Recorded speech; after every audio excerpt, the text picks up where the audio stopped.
दोस्तों, हमारे नए नए वीडियो गीत देखने के लिए हमारे YouTube चैनल को सब्सक्राइब करें और न्यू अप टू डेट्स जानने के लिए बेल आइकन को क्लिक करें।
लिखी लिखी पतिया सत लोग खेले आए, सतनाम ले बड़े नहीं है सब बोला बताए। सतनाम ले बड़े नहीं है सब बोला बताए।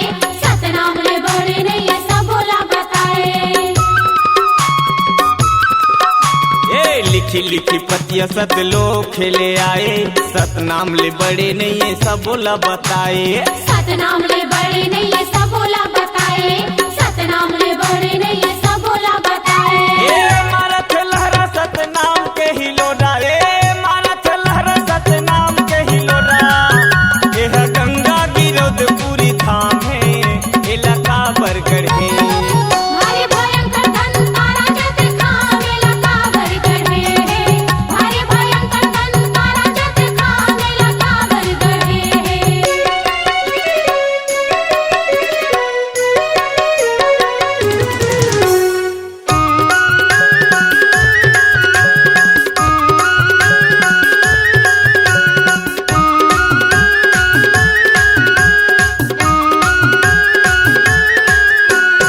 सबके संदेश सादा झंडा फहराए, धरती गगन ले जद खाम सिर जाए। धरती गगन ले जद खाम सिर जाए। धरती गगन ले जद खाम सिर जाए। ये सबके संदेश सादा झंडा फहराए, धरती गगन ले जद खाम सिर जाए। धरती गगन ले जद खाम सिर जाए। धरती गगन ले जद खाम सिर जाए। बरसते अमृत टप कथे बूंदिया, बरसते अमृत टप कथे बूंदिया। पीले पीले दिक्कत को तरे है, इलाका बरगढ़ है। भारी भयंकर धन तारा जत खाम इलाका बरगढ़ है। भारी भयंकर धन तारा जत खाम इलाका बरगढ़ है। सरगनी सैनी जैसे धरती आकाश ले, सरगनी सैनी जैसे धरती आकाश ले। सतलोक दर्शन बरेला गढ़े है, इलाका बरगढ़ है।